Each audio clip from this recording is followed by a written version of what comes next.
mynews.studio. Over 70 species of sharks and rays are now protected from global trade.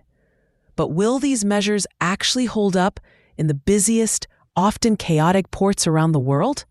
Today is December 6, 2025. Let's dive in. Nearly every country on the map, 185 in total, just agreed to sweeping new protections for sharks and rays. Can you break down what's actually changed at this convention? For the first time, all manta and devil rays have been listed on CITES Appendix I. That means a total ban on international commercial trade. Iconic species like whale sharks and oceanic white-tip sharks have also received much stricter protection. And then there are hammerheads, guitarfish, others. They're now under tighter trade controls as well. This is the most comprehensive collective action we've seen so far for marine predators.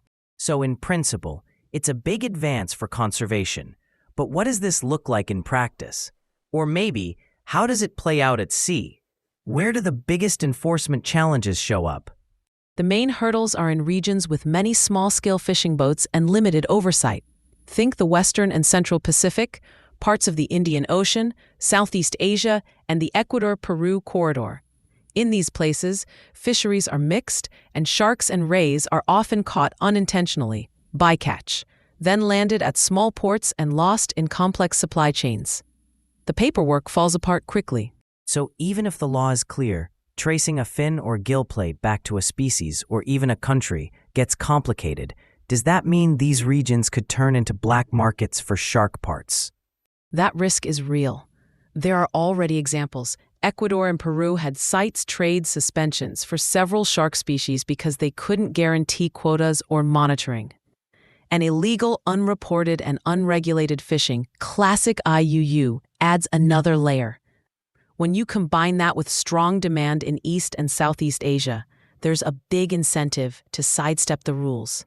What about resources? Are these countries getting any real support to enforce the new regulations? Some international funding is being directed their way, things like improved gear, new monitoring systems, electronic traceability. But it's not consistent everywhere. Enforcement only works as well as its weakest point. A lot depends on whether countries invest in inspectors, training, and the right tech for species ID. Otherwise, these remain policies on paper. Let's look at the human side. If you're a fisher in one of these coastal regions, what actually changes starting tomorrow? For many coastal communities, this is a major adjustment.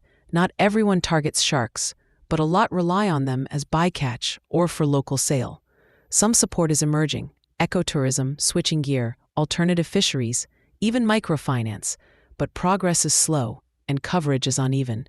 In some areas, communities are turning to whale shark or manta tourism, which can be more profitable than fishing, but not every place has that option. So, is there a chance that those most vulnerable could be left behind? That's the concern.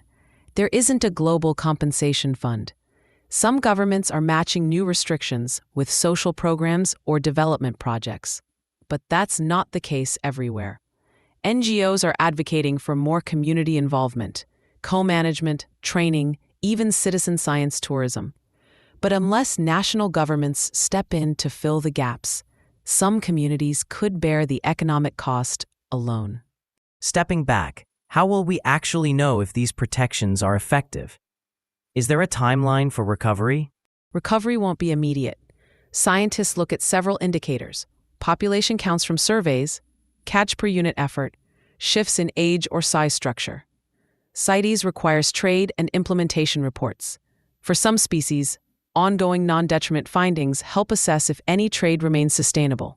Plus, new tools, like electronic traceability and updated species ID guides, are helping to improve the data.